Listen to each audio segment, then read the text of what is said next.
আমার দ্বিতীয় কাব্যগ্রন্থ চুম্বক সিংহাসন। এই চুম্বক সিংহাসন থেকেই আমি একটি কবিতা পাঠ করব। কবিতার শিরোনাম পদ্মা সেতু। এটা নিয়েও আমি একটু কথা বলি। আমি ভেবেছিলাম আমার জীবদ্দশায় আমি পদ্মা সেতু দেখে যেতে পারবো না, কিন্তু আলহামদুলিল্লাহ আমি কয়েকবার আসা যাওয়া করেছি পদ্মা সেতুর উপর দিয়ে। প্রেক্ষাপটটা একটু বলি।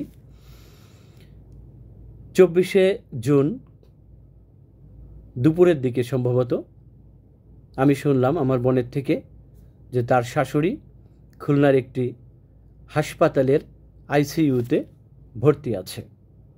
আমি তাৎক্ষণিকভাবে সিদ্ধান্ত নিলাম অফিস শেষ করে আমি বাড়িতে যাব। তা আমি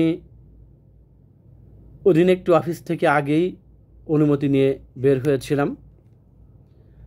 দিনটি ছিল 24শে জুন। আমি শেষ লঞ্চে, অর্থাৎ পদ্মা সেতুর আগে শেষ লঞ্চ 7টায় ছিল।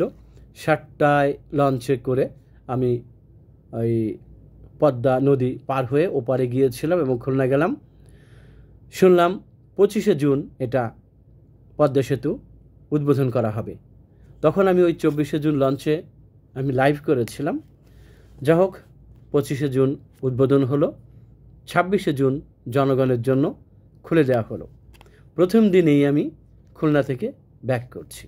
তার মানে পদ্মা সেতুর ওঠার শেষ লঞ্চে আমি পদ্মা নদী পার হলাম, আর পদ্মা সেতু দিয়ে আসার প্রথম দিনেই আমি পদ্মা সেতু দিয়ে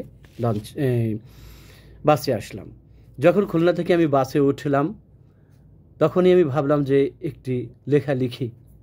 তখন আমি লেখা শুরু করলাম। আমার টার্গেটই ছিল মাওয়া আসার আগেই, অর্থাৎ পদ্মাতে আসার আগেই, সেতুতে ওঠার আগেই লেখাটা শেষ করব, এবং তাই করলাম।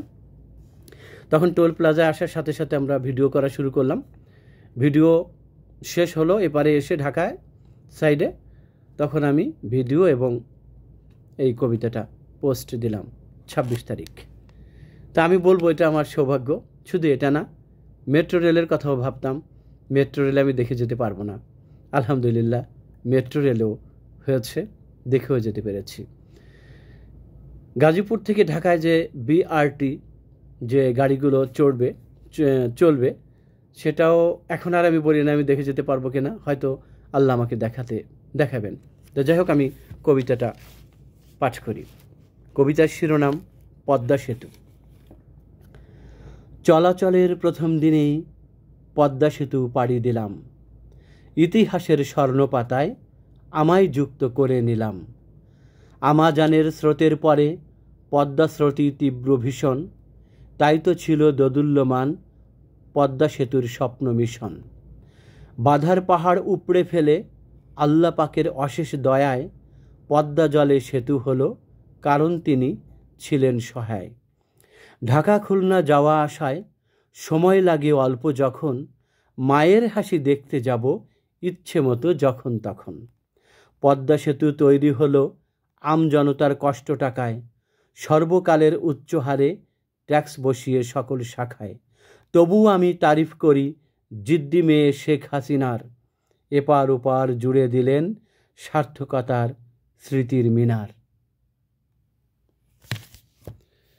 ধন্যবাদ সবাইকে।